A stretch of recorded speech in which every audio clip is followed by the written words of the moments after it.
Hey guys, good afternoon. This is Jason Flame, host of the Master Motivation Podcast, and here we are. This is take 2, by the way, with Dr. Conrad Bui. And before we get started, just want to let everybody know I've had quite a few people asking. I'm here in Southern California, and we are okay. The hurricane or the storm has kind of started to pass through, so we might get a little bit more rain, but otherwise, we're doing good and we're doing fine. And I'm excited to have Dr. Bui back on the show and do this take 2. We had some technical difficulties last time. So let me just introduce him real quick. Again, this is Dr. Conrad Bui, who calls himself a man, a martial arts nerd, self-proclaimed. After suffering from bullying and watching Enter the Dragon, he started training Aikido under his father in 1979.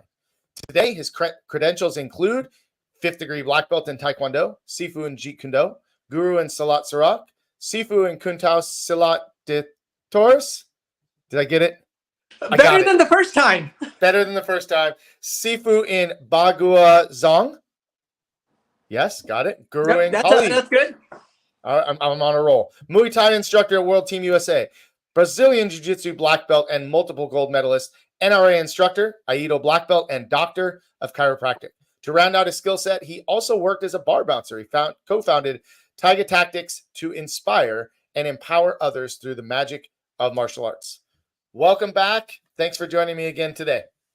All right. Thank you for having me on here, Master Flame. It's an honor to be hanging out with you and hanging out with your guests, and I look forward to it. Absolutely. And listen, guys, if you are watching here live, do us a couple favors. Number one, let us know you're here. Drop a comment. Also, share the video so other people can watch it right alongside with you. So, Dr. Bui, let's just start. If you could tell me in just a couple quick sentences, couple minutes, what is your motivation behind the martial arts, behind the training and the different systems? You've obviously done quite a few different systems, right? What's the motivation behind doing all of them? Wow, there's a lot of motivations. You know, I think people practice martial arts for many different reasons, and you know, it's personal, and they're all solid, valid reasons. I could go on for hours, you know, what my motivation is, because there's so many benefits that I see regularly to training martial arts. One is physical fitness. I have to say there's no better exercise than martial arts, because in martial arts, you get the benefits of strength training, of flexibility training, of endurance training. You get the benefits of brain health, learning something new, using your body. A lot of martial arts, we practice both sides, so we're able to train both hemispheres of our brain. There's also the benefits of socializing with other people, and joining a school. Like your school, for example, is a great place to socialize and meet people that are the coolest people that come to these schools. And above all that, sure, you could get that doing Zumba or tennis or bowling or whatever. But, you know, there's the benefits of self-defense. If you're ever attacked, if I'm ever attacked, I have a higher percentage chance of surviving a violent encounter than if I did bowling. Nothing wrong with bowling or tennis or the hot thing nowadays, pickleball. Pickleball. But nothing wrong with that. Nothing wrong with any of those. It's just that I have yet to see another activity with as many benefits as martial arts. Well, I agree with you wholeheartedly and 100%. And all of those reasons are great reasons, and reasons that we all as martial artists talk about regularly. Now, talk to me about your motivation behind getting started in martial arts. As you mentioned, I grew up in the 80s in Aurora, Colorado, and you can imagine there wasn't a whole lot of Asians in the area, and I was picked on. I felt all the racism. I felt very if you could say, a target on my back growing up as a kid. And I get it, you know, that's what kids do. If you're not part of the group, or if you look like an outsider, that's what kids do. And don't hold anything against anybody. You know, it's just what kids do. And I was bullied, and I always wanted to learn how to take better care of myself, have better self-confidence. 8 years old, I watched Enter the Dragon, you know, and Bruce Lee just ignited my passion for martial arts.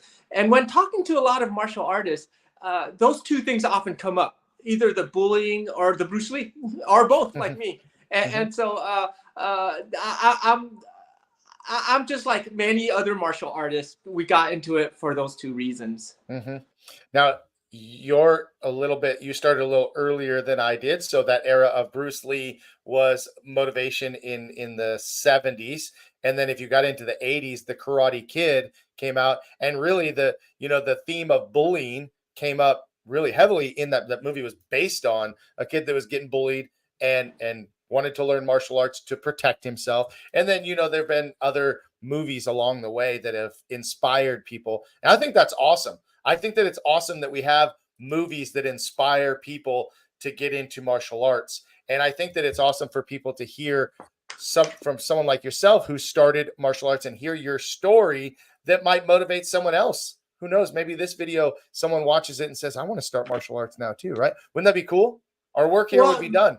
I think that's one of the reasons I post so much online. I try to be active on social media. My agenda is simply to get people to do martial arts. I mean, there's not enough. How would you say? There's not enough light on people doing martial arts. There's not enough media coverage on people doing martial arts as a beneficial thing. And like what you're saying, if I can just inspire a few people to start martial arts, or if they're doing martial arts but they're only kind of doing it halfway, sometimes showing up to class once a week or something like that, I want to inspire them to do it consistently, at least 3 times a week. And if they've never even thought of doing martial arts, I call myself a nerd because I know there is a lot of misunderstanding out there as to martial arts and martial artists, thinking that we're just dragging our knuckles and we grunt at each other in the gym, and we don't communicate in full sentences. And that's why I call myself a nerd, just to kind of disarm people who have that preconceived notion that we're just brutes. Yeah, it's over the years we have seen martial arts come into the light, a whole lot more. I'm sure that in your early years of training, and you didn't see much of it on TV. You would see, like you said, Bruce Lee, and then the Green Hornet, Bruce Lee in the Green Hornet, and Kung Fu came out, right? But then, like, again, after the Karate Kid, then you start seeing it in more commercials. It's become more of a sought after activity for children, doctors, psychologists, psychiatrists, people that work with mental health. I've been referred to so many times by doctors because of ADD or ADHD, students that are on the autism spectrum. So I think that we're starting to really see, because of what you said earlier, that martial arts not only focuses on just the physical aspect, but it focuses, physical aspect, the flexibility, but the mental work that it does, the self-confidence, the self-discipline, the respect for others, but also the respect for yourself. So again, yes, you and I could probably go on and merely talk about the benefits of martial arts for hours and hours and hours. But what I want to get back to is, let's talk about when you first started martial arts. I believe it was your father that decided to teach you Aikido. Is that right? Right. Yes. And so after watching Enter the Dragon, I wanted to do martial arts, of course. And my family didn't have a lot of resources. We're refugees from Vietnam, and my parents just said, "Oh, we don't have the money for that." And I just kept bugging my parents. And I found out my dad was a black belt in Aikido, and I was like, "Oh wow, I'll learn from you."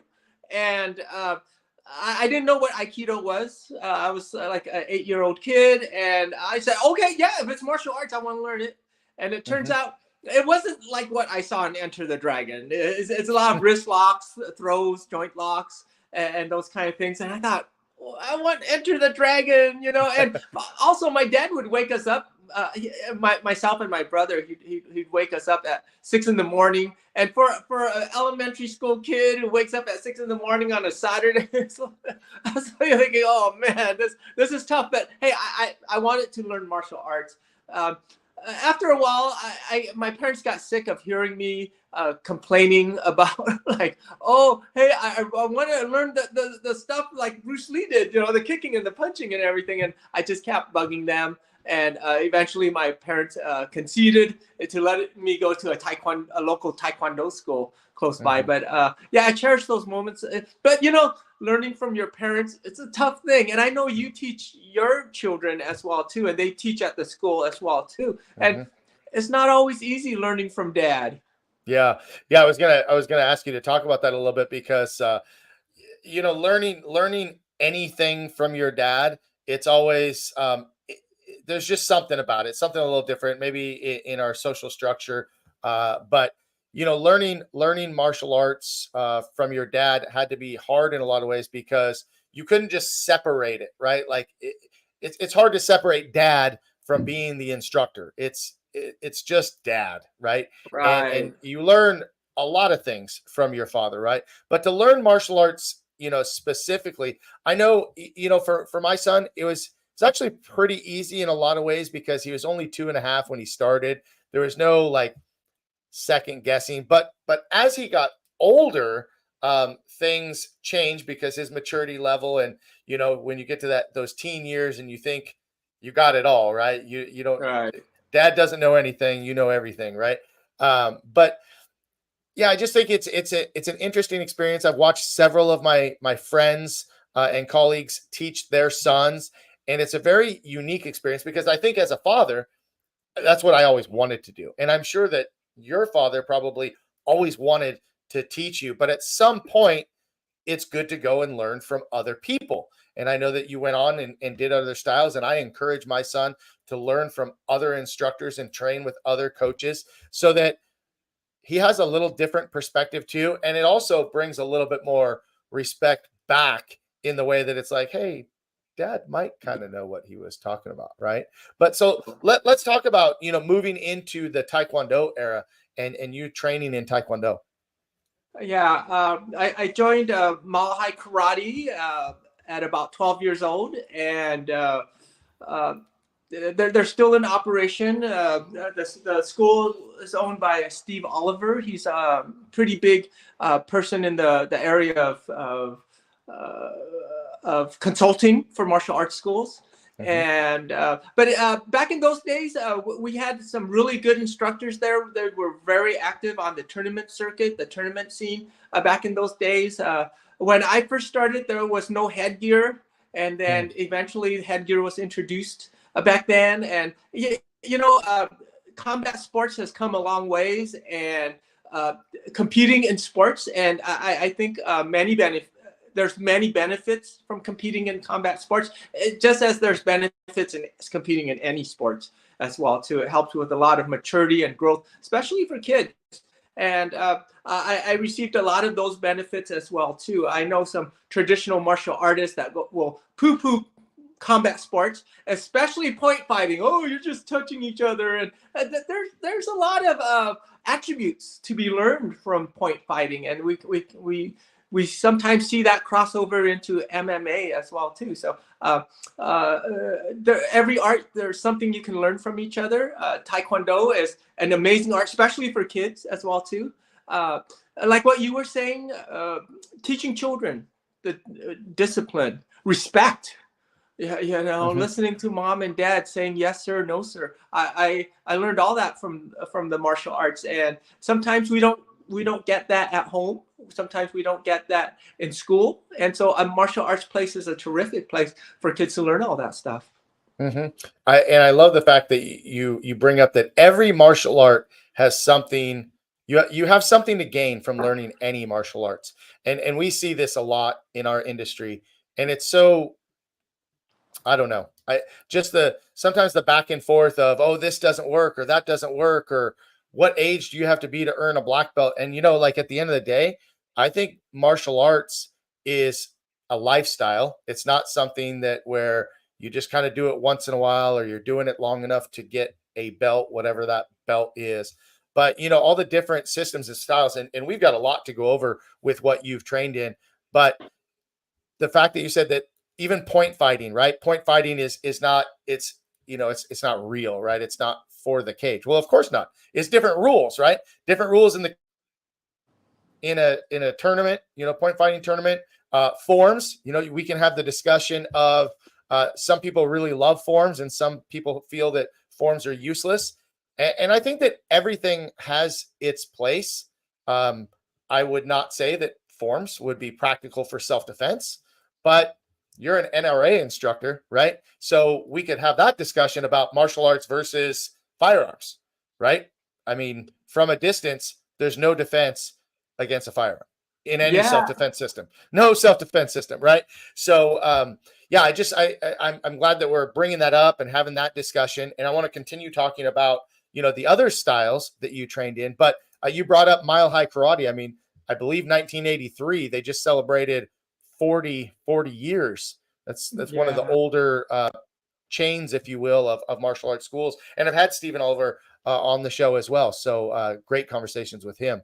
But now you trained in Aikido, then you went to Taekwondo, and then you got involved in Jeet Kune Do in the 80s when you were in college. So talk about that. Of course, you know, bringing it back full circle. Bruce Lee was that was the idol, right? That was what you wanted to learn. And now here you are learning Jeet Kune Do. Talk about how you got involved. I met an instructor when I was in college. He was from this is college at the University of Colorado in Denver, and he was from the East Coast. He was a Jeet Kune Do instructor, and he moved to Denver to go to school, and he was looking for a partner to train his Jeet Kune Do so that he can keep his skills sharp. And luckily, I hooked up with him, and we got to training, and oh my gosh, like you said, full circle, Jeet Kune Do. I was just like in hug heaven. I was so happy. You know, that being said, everything else before that helped my understanding of Jeet Kune Do. It also helped me. I was a better student because of my previous training, and I also had better coordination and athleticism. People who go, oh, Taekwondo is not realistic.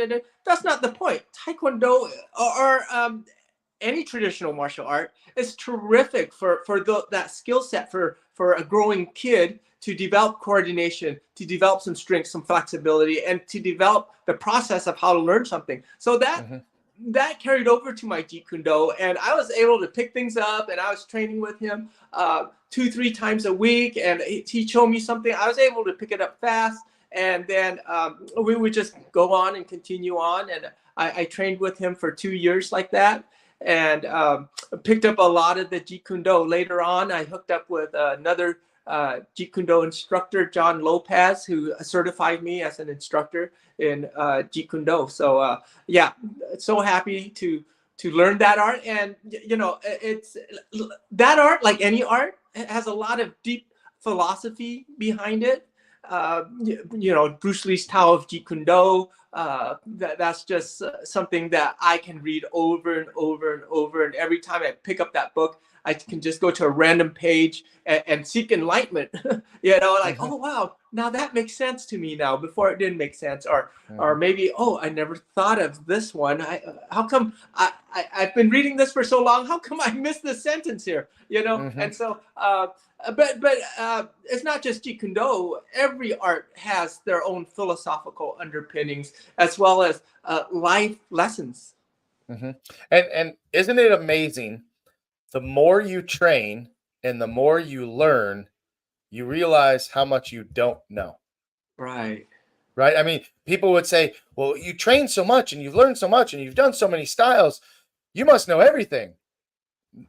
Not really, because, you know, and that realization that you have of reading a book, I find myself sometimes now. I've been training in Tong Soo Do since 1985. So do the math, however many years, right? But there's times where I come back and I come around, and all these years later, like a light bulb goes off in my head about a certain technique or a certain movement or a certain philosophy that applied to what we were doing, I go, why did I never get that?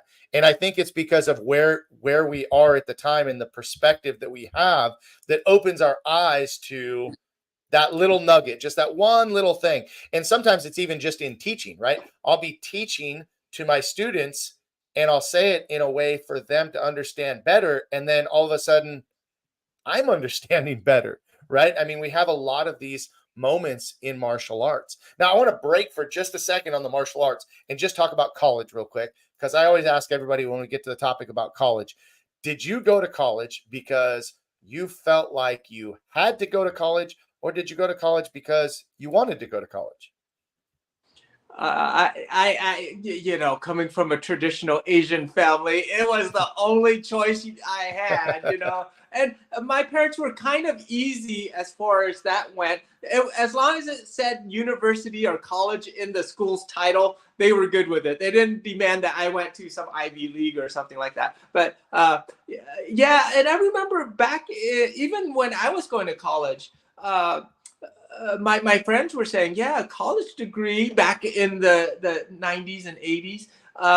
It's similar to what people had in high school 20, 30 years ago, you know, because back in the 60s, 50s, a high school diploma was good enough to do a lot of jobs. Mm-hmm. And eventually everything just kind of keeps rising up. But yeah, college was a big part of just growing up in my family. It's just expected. What about you? Yeah, actually, for me, it was quite the opposite, because my father never even graduated high school and was a custom home builder, carpenter, landscaper, did everything that had to do with building a house from the ground up. And he never got a degree, never got a diploma. But the education he got was being on the job. You know, every day he was learning a new skill until he was able to run the job.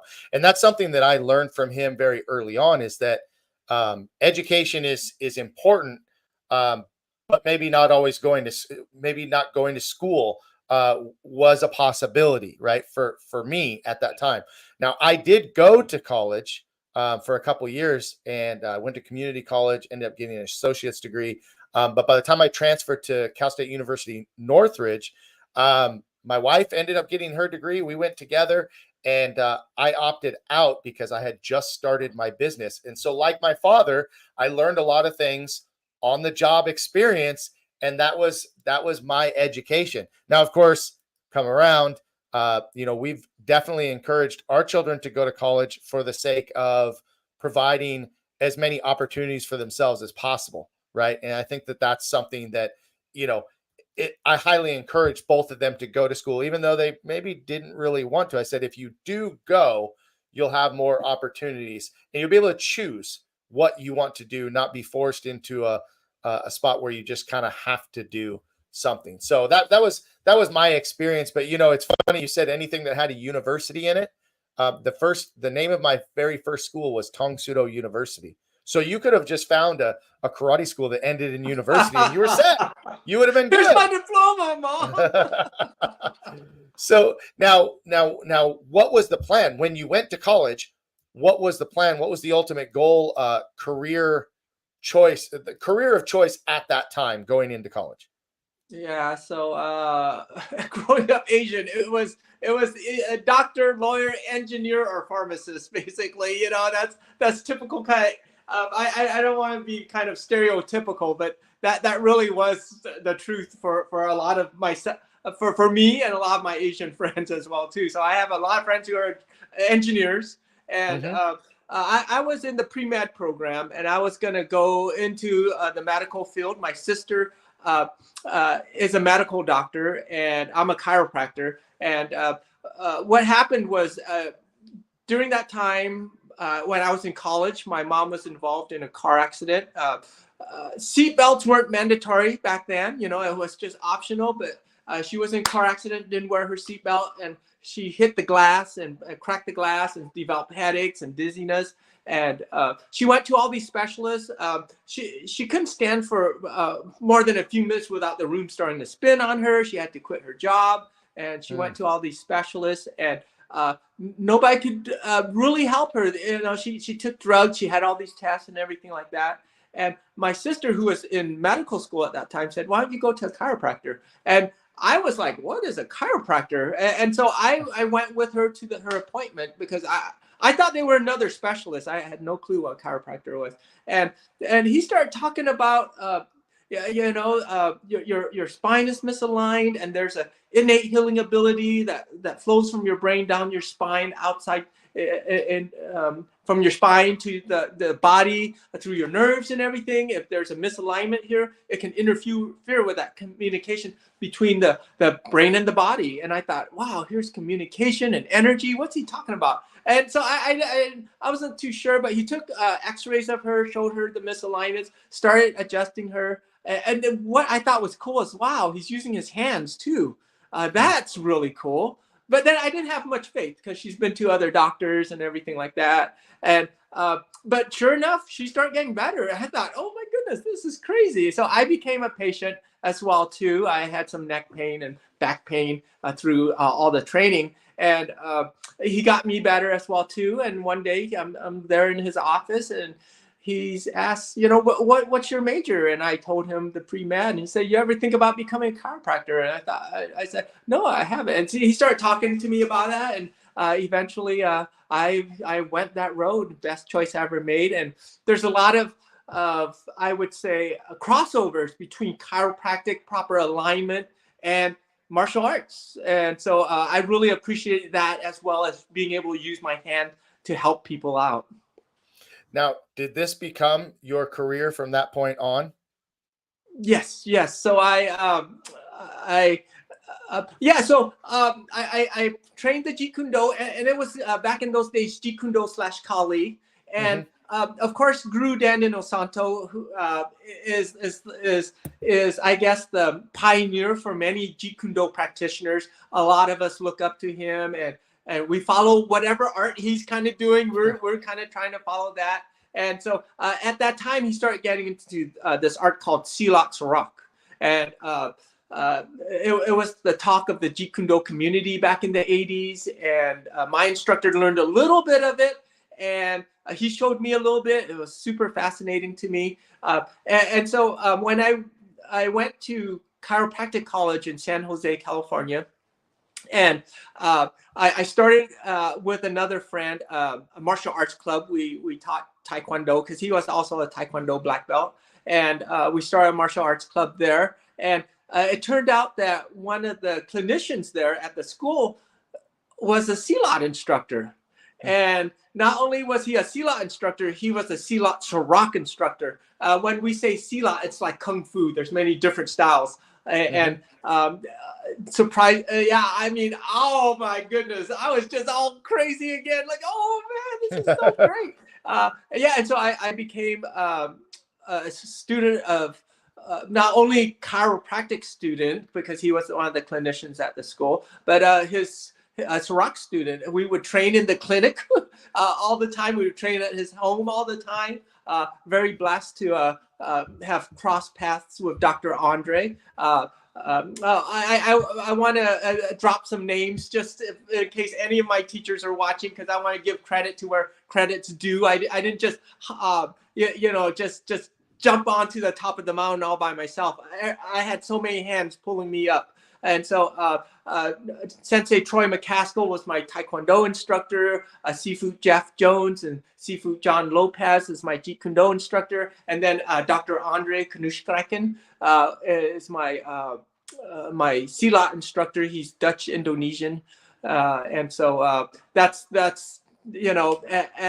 I buy one, get one free kind of thing. I learned chiropractic and martial arts in San Jose there. So now, did you guys had a chiropractor practice together, and then you trained together?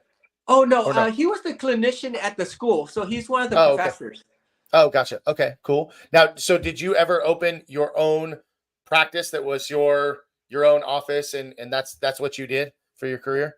Yeah. So when I graduated from chiropractic college in San Jose, I moved back to Denver, and Dr. Andre said, "Oh, there's a senior practitioner of not only Silat but Kuntao, which is the Chinese martial arts by way of Indonesia. Yeah, there's a Kuntao instructor in Denver, and so he made the introduction. So I moved back to Denver, opened up my clinics. At one time, I opened up 5 clinics and had about 50 employees at one time.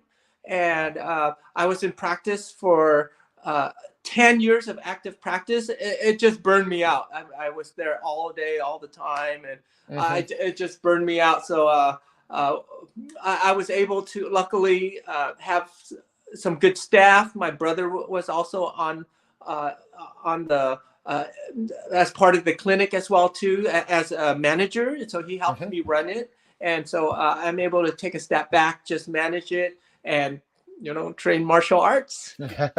And these clinics are still in business today?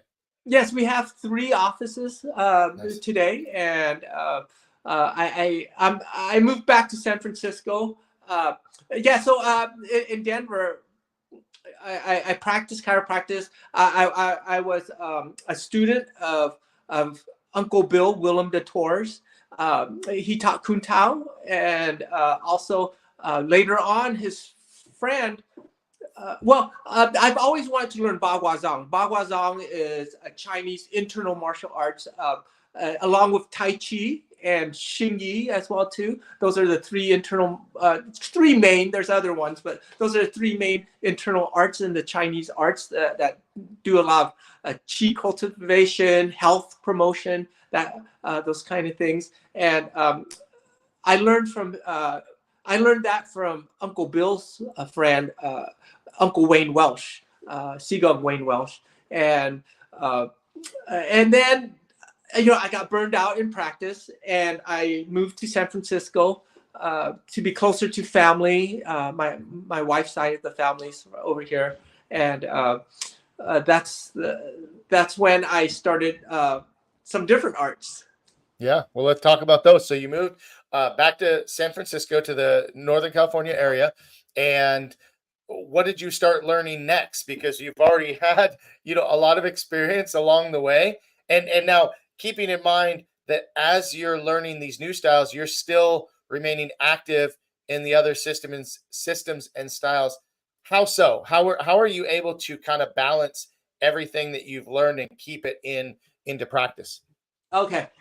Yeah. So that's just the man of me, the martial arts nerd of me.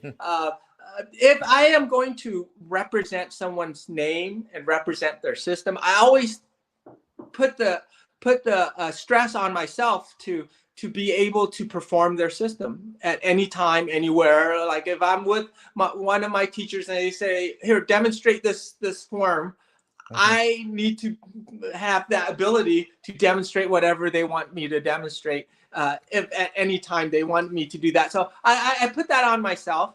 No one ever said anything like that. But I also considered, all that time I spent with my teachers, what a waste of my time, especially a waste of their time to share that knowledge with me, share their valuable time with me. And for me to forget those things, I just thought, what a shame, what a waste for both sides. Not just me though, but more so for my teachers. And for you as a teacher, someone that teaches other people, one of the best ways to keep your skills sharp is to teach other people, and that helps you practice it. Are you still teaching all of the different systems and styles as one, or do you have certain students do certain arts? Does that make sense? Yes. Yeah, I do have just a Silat student. I have just a Jeet Kune Do student as well too. So I keep it separate. I'm not one for combining styles. Nothing wrong with that. It's just Bruce Lee said, absorb what is useful, reject what is useless, add specifically what is your own. And I looked at that statement and I kind of disagreed with him. blasphemy, huh? I kind of disagreed Watch with out. him Here because, come the comments now. yeah, and that's okay. Keep them coming. I mean, I love comments, but the thing is, who am I to say what is useful and what is useless? I thought, where, how am I so confident and so arrogant to say, that's useless, and so I just did everything, and I try to remember everything. So when And the fact, I'm sorry.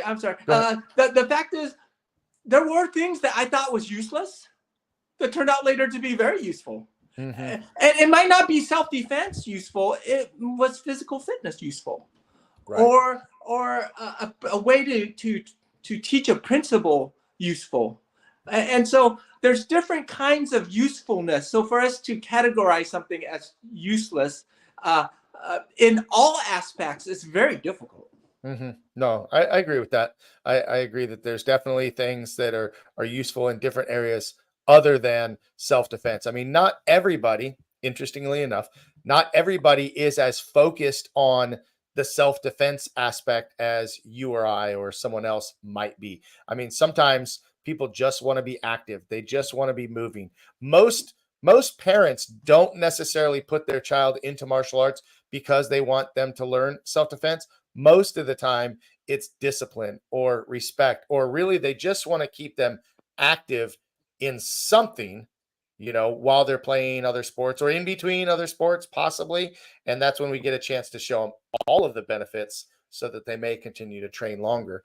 So we were talking about moving to San Francisco. You had just got kind of burnout with the practice of your chiropractor clinics. And so you moved back to be closer to family in San Francisco. And then you started adding more to your tool belt. You started learning other systems and styles. So what was it that you took on next? So next to my house in San Francisco, luckily there was a Muay Thai gym. I drove by a few times. I'm like, ooh, I always wanted to learn Muay Thai because Guru Dan Inosanto is a Muay Thai instructor also. And so yeah, I checked it out. And again, I had my own preconceived notions of how these guys might be coming from a traditional martial arts. I heard about like these guys in the gyms, no respect, and they're just there to beat each other up. That wasn't the case, luckily. And so I went in. Everyone was super nice. Everyone was cool. We bowed to each other and everything like that. And I thought, wow, there's a lot of tradition here as well too. And I decided to join Muay Thai. That was about 18 years ago. When I joined, there was always this Brazilian Jiu-Jitsu class after. And of course, I always wanted to learn that. So I did Muay Thai for a year, and I jumped into the Brazilian Jiu-Jitsu class after a year of doing Muay Thai. And so I did both classes, and wow, just a lot of physical fitness in both those areas, as well as just a lot of more knowledge to be learned. So just so happy with that. Well, I love that you brought up the thoughts of certain gyms having a certain culture, those preconceived notions of the fighter schools and all that kind of stuff. And I think it really boils down to the culture of the coach and the school and the team of people that are instructing, because you can have a very traditional martial arts school and they may not have all the discipline, the respect, the all of the traditions still in place. I've gone into a lot of schools where t-shirts, no belts, and it's supposed to be a traditional school. So you kind of have that preconceived notion of it's a traditional school. This is what I'm going to expect, and it might be different. Whereas like a Krav Maga school typically would be looked at as one that's only focused on self-defense. There's no belts. It's just it is what it is, right? But if you walk into our school and learn Krav Maga, it almost feels like a traditional system of Krav Maga in a lot of ways. And I say that because of the culture, because of the instructors. not talking about the technique and what's taught in the technique, but just when you walk in, the professionalism, right? Most martial arts schools, I hate to say this live, but most martial arts schools are not run professionally. They're just not, right? Kill me, but that's what it is. And so, to have someone walk in your school and be greeted properly and it smells clean and it looks clean, and, you can have one of those schools and still teach, because then you hear about, oh, it's just a McDojo, right? Or whatever term you might label that with. And it's just like, no, you could be professional and you could have a good, solid culture in your school and teach fundamental, good, basic martial arts and effective self-defense all in the same room. Like, it is possible. It can be done. Yes. And again, I think that's up to the culture. So glad that you found a good school, right? So you go and you learn Muay Thai, and then you get into Brazilian Jiu-Jitsu, and you earned your black belt in Brazilian Jiu-Jitsu as well, which is a very, I don't want to say difficult challenge. It is difficult, but lots of commitment, because earning a Brazilian Jiu-Jitsu black belt is not like earning a black belt in any other traditional system where it might only take 3 to 5 years. Earning a Brazilian Jiu-Jitsu black belt could take much longer. So tell me about your experience coming into Brazilian Jiu-Jitsu, having already done all of these martial arts your whole life, starting again at white belt and working your way up. You say that you're the martial arts nerd, so you're just soaking up the information, but there's got to be part of your ego at first that says, man, this is another big challenge to take on, right? Right. Yeah. Like what you said, I put on a white belt, and I don't just tie that around my waist. I really take it to heart as a white belt. And when I learn a new system, I really try to compartmentalize that system. So I'll pretend I know nothing. Mm-hmm. And I don't like to, and this is just me, and this is how I like to do it. I just like to go in with a blank slate, empty my cup, and just start from scratch. I mean, in Muay Thai, I learned how to make a fist, and I'll start from that point. In Brazilian Jiu-Jitsu, it's very different from the other arts I've done, and that's really easy to do. To go in there with a blank slate, and I see sometimes martial artists, they'll go into an art with their previous skill set. Nothing wrong with that. I do see it kind of sometimes slowing down their progression of learning. So as an example, maybe, and I'm going back to Muay Thai, and it's very similar to Jiu-Jitsu, but I'm going back to Muay Thai because it's easier to connect Muay Thai with other arts because we spar. And so when we spar, I've met people who have done traditional martial arts, and they'll stick with their traditional martial art way, and they're not really learning Muay Thai. It's going to take them twice as long because they're kind of sticking to their old art and not emptying their cup, trying to learn this new art. And so I just really like to soak up the entire art, the culture, everything, just from day one as a beginner. Mm-hmm. Well, that analogy of being able to empty your cup, because if you have a glass half full and you're trying to pour into it, you're only going to get so much more. But if you are able to empty the cup, as you said, you have so much more room to absorb and soak in the new knowledge. I see that too in a lot of ways when I'm teaching someone that already has experience in martial arts, and then they come to us to learn what we do. And, in their mind, they always go back to what they know and compare it to what they already do, instead of starting fresh and allowing their mind just to be open. They say it's hard to teach an old dog new tricks, right? I mean, it's kind of silly, but that's what it is sometimes, right? So now that you've done all of these systems of martial arts, where did the firearms training and becoming an NRA instructor come into play? Because I've been watching your most recent social media, and seeing a lot of your shooting drills, a lot of the different things that you're doing with firearms. So tell me how you got involved in that. Yeah.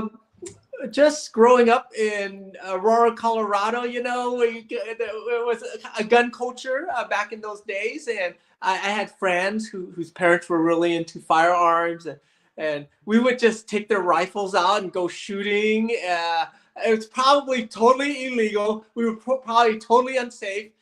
We're just lucky no one got shot. And we would just go out to the field. We would shoot refrigerators or pop cans and whatever, and just kind of grew up learning marksmanship on our own. And then, yeah, later on, I just thought, you know, I believe martial arts is an extension of, I believe firearms is an extension of martial arts. And if you don't believe me, just look at the Shaolin monks. The Shaolin monks trained with spears. There's only one use for a spear, and it isn't a walking cane. You know, it's to impale something with it, and they trained with those weapons. And so I believe a modern day Shaolin monk would understand firearms as well too. Whatever is legal and acceptable where you live. I believe if you're able to learn it, and it's just part of being a citizen in that area, you should try and learn it. Mm-hmm. Well, you know, living in California, that's a little different world than most other places in the country. But I will say that having, you know, started in Krav Maga, and the original intention for me in Krav Maga was to learn gun defense. Gun and knife defense was where our system, or what we were doing in self-defense, was the least proficient. And I wanted to add that. So I asked my instructor to teach me gun defense and that eventually spawned into me continuing with Krav Maga. I never had any intention of earning my black belt in Krav Maga ever. I just wanted to learn some simple basics, and it led me to continuing through with that, and still continuing and teaching it today. But you know, when we teach gun defense, right, I think that it's just as important on the other side to learn how it functions, how it works, you know what I mean? Like both sides. And I've heard many people say, we'll go back to talking about your internal Chinese medicine, when you talk about learning how to hurt people, but also learning how to heal people, right? I mean, having both sides of the coin Right. is important, right?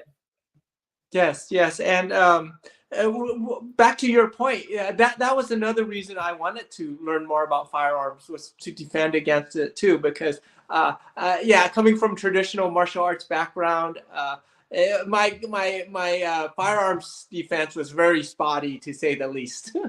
Mm-hmm. Yeah, definitely. So now, did you ever compete in any kind of firearms competition? No, No, not yet. But not yet. luckily, you Okay. know, it doesn't require a whole lot of athleticism, so that might be in the future. Okay. All right. Cool. Well, so any other system styles of martial arts that we have not talked about?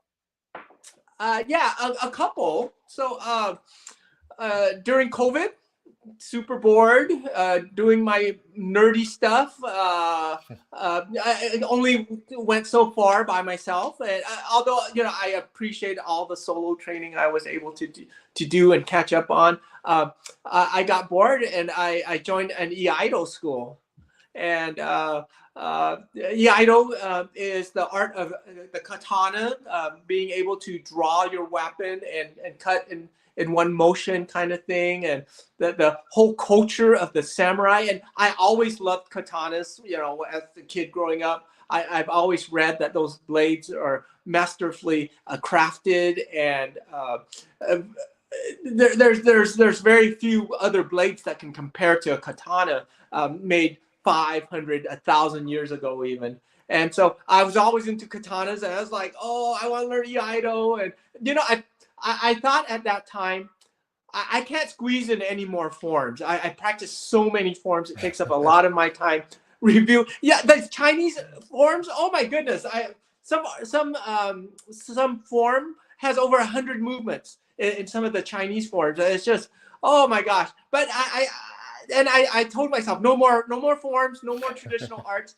But yeah, I just had to do Iaido, and so I'm just stuffing more forms into my brain. But I believe the mind is limitless. I hope, knock on wood. But yeah, it's again not only just the physical fitness and doing cosplay. Getting into my samurai gear every Sunday. That's super nerdy, but I love it. But not only that, but learning another culture and their history. I've been reading a lot lately on Japanese history, the warring states, the whole civil war that they had back in the 1500s. Just incredibly fascinating.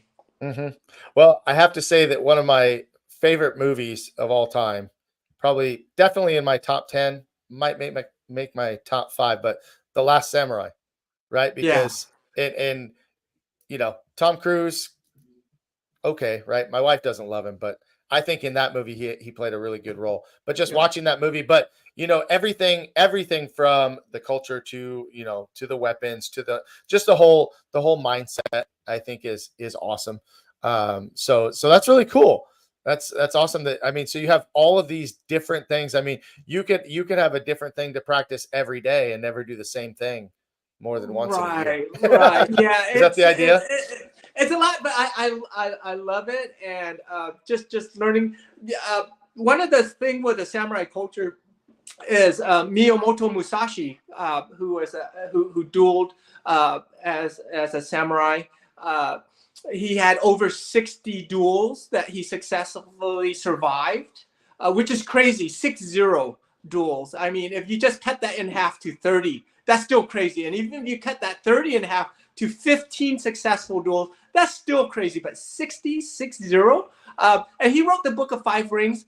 So deep. It's very deep. It's amazing that this sword master is so deep in his thinking as well too. So every art, so many different things that for lack of a better term, the cast of characters is just an amazing list for every art. Awesome. Well, as we start to wrap things up here, guys, if you're watching us live, please let us know if you have any questions. We had Stan Walker, who was on here a little bit earlier. Hope you're still watching. If you have any questions, let us know. But I guess, this is going to be a tough question, I'm sure. But do you have a favorite of all of the arts? But no, I don't. It'd be like trying to pick my favorite child. I just can't do that. Although I will say some arts are more applicable to certain things in life. Some arts are more applicable to health. Some are more to self-defense. Some are more philosophically based. So every art has its strength, and every art has its weaknesses as well too. And that's what kind of caused me to create Tiga Tactics, because through all that training, I still felt very insecure against just a big haymaker or the knife stabbings and things like that. And although some of my arts, like the Kali, the Filipino martial arts, and the Indonesian martial arts, it's very knife based and knife usage, and as well as defense, I didn't feel very secure in what I learned in those arts. And so I went back to the drawing board. I had to figure out how people actually attacked with a knife. And it wasn't like what we were training in the classes. And then I studied hundreds of hours of videos. There was a time in my life, it was just crazy. My wife would walk into the room and she's like, why do you keep watching this stuff? And I remember watching all these street violence videos, and it was sickening at first. Watching these stabbings and actually watching people not make it. It was very sickening, and it really opened my eyes to what happens out there. And so I went back to the drawing board. I combed through all my systems, tried to figure out. I had these literal fights, inside my brain. Like the Silat guy would do this, and the Kali guy would do that, and the Muay Thai guy would do this, and the Jeet Kune Do guy would do that. And so I formulated things. I tried a bunch of things out. I had friends come at me and attack me how they do on the streets with a knife and things like that. And a lot of things just didn't work out right. And then I went back to the drawing board, tried it again. And then I finally figured out things that worked for me. And I figured a training progression based on some of the latest research, the cutting edge, whether that's MMA or Muay Thai or Brazilian Jiu-Jitsu. We added some of that progressive training that they have into the self-defense. Luckily, the things that scared me turned out to be 4 things that I saw that happened over and over in these videos, which is if it's a punch, it's going to be this big right haymaker. Sometimes what we call the one-arm bandit, they might grab you and they'll just repeat repetitive thing, or they might do the swimmer, which is left, right, left, right. So formulated a defense against that, formulated training method against that, based on having my friends just try to pound me in the head like that. The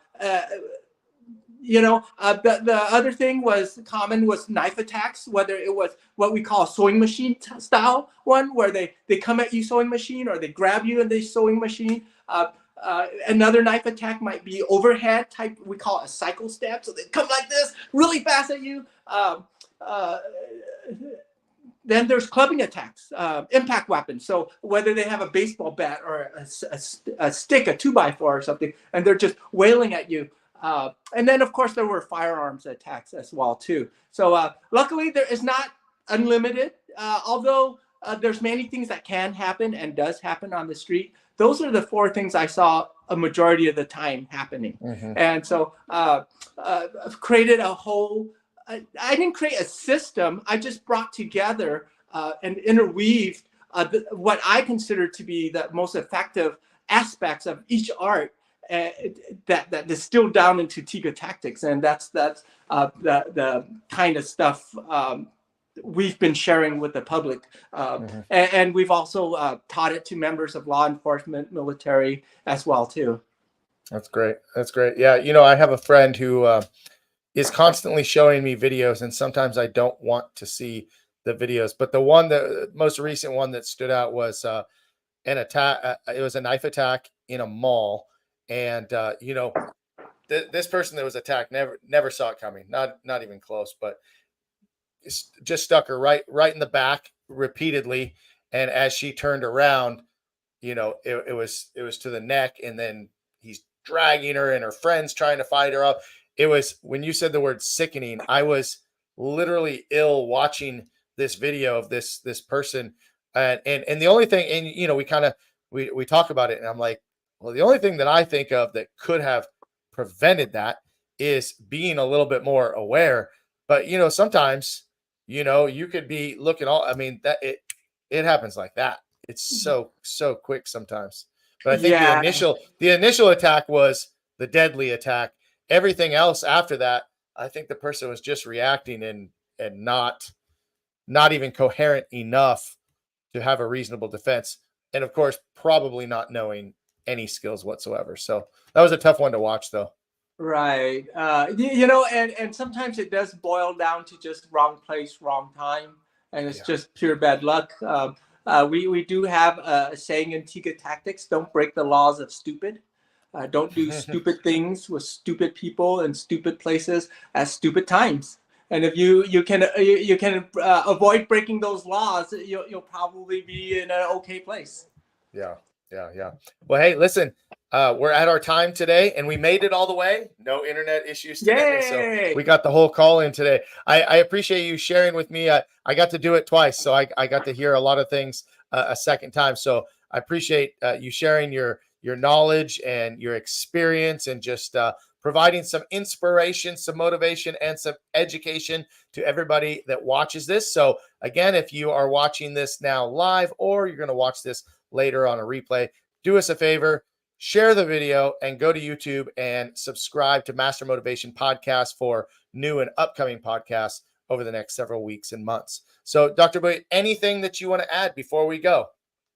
Just one last thing. Thank you so much for this time. It was really cool hanging around with you, Master Flame. The only thing I'd like to leave the audience with is, keep on training. You have a good day, train. If you have a bad day, train. If you don't feel like it, train. If you feel like it, train. Enlightenment is in the training. Don't get bogged down with who's right, who's wrong, what's best, what's worst. Enlightenment is in the training. So just go train. I love that advice. Keep on training, guys. Go out and make it a great week. Get your classes in, get your training on, and we'll see you next time on Master Motivation Podcast. Thank you. Yeah.